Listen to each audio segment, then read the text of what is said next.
Nah, semua yang bersumber dari Nabi ini, bersumber dari firman Allah ini disebut manhaj namanya.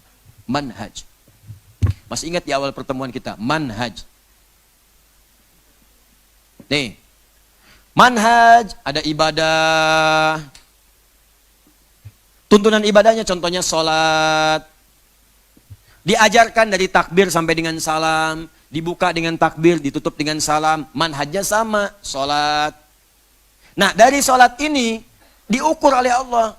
Allah paling tahu tentang kita karena Allah yang menciptakan kita. Nih hambaku ini pasti punya perbedaan-perbedaan. Gak semua orang bisa menunaikan dengan cara yang sama. Ada yang bacaannya itu lidahnya beda.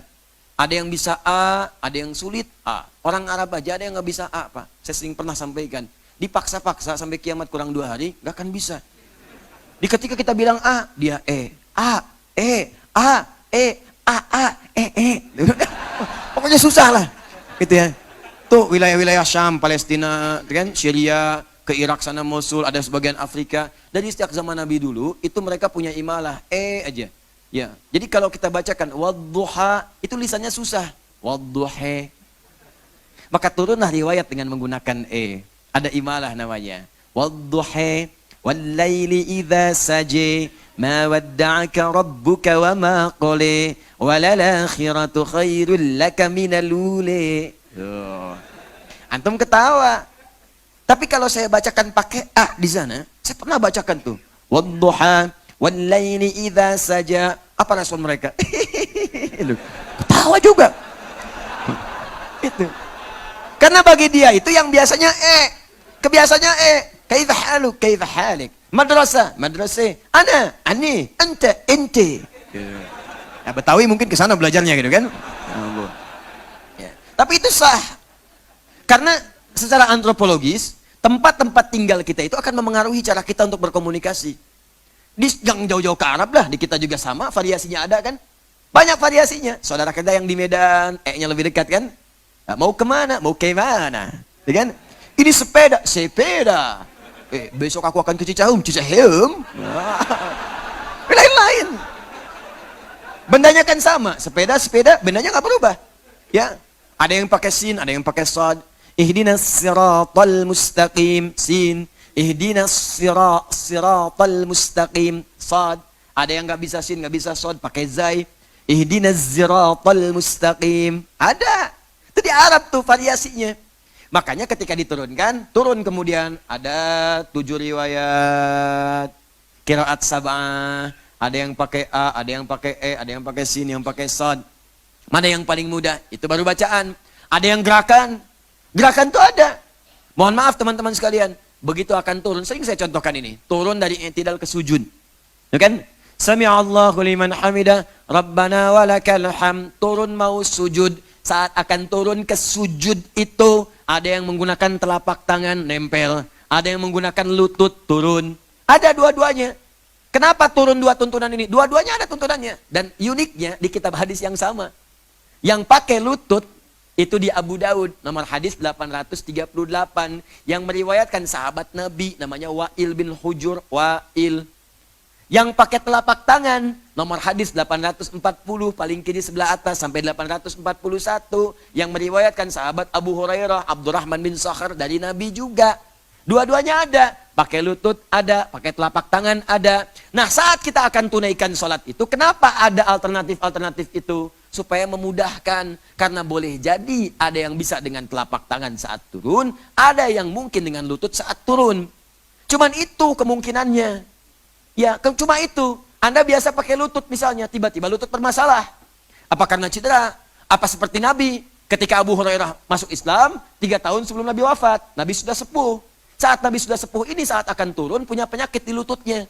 Sehingga kadang-kadang beliau ada pernah duduk, pernah bersandar. Saat akan turun, telapak tangannya duluan turun. Terlihat oleh sahabat Abu Hurairah, disampaikan demikian. Maka ditiru oleh beliau, keluarlah riwayat ini. Wa'il masuk Islam lebih duluan daripada Abu Hurairah. Nabinya masih, kalau dalam bahasa Jepang itu masih jag-jag. Ya, masih kuat.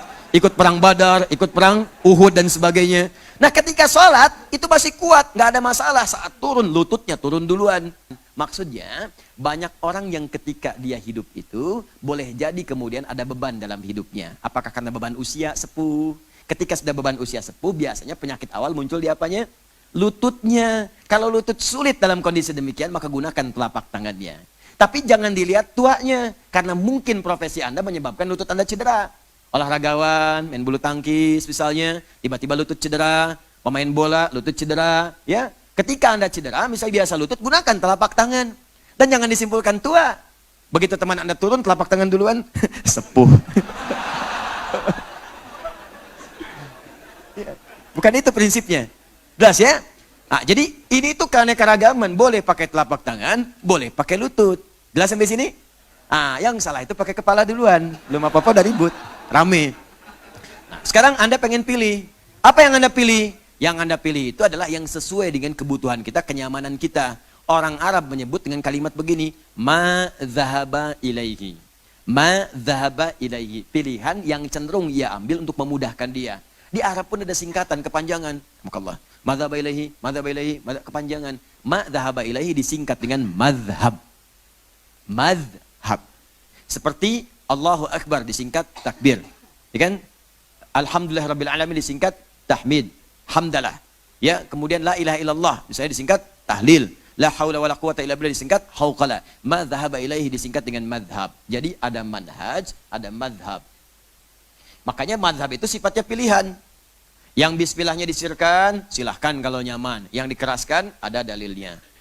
Ya, kemudian yang kunut misalnya, ada dalilnya. Yang tak kunut, ada dalilnya. Yang pakai telapak tangan tadi, dalilnya apa? Yang pakai lutut tadi, dalilnya apa?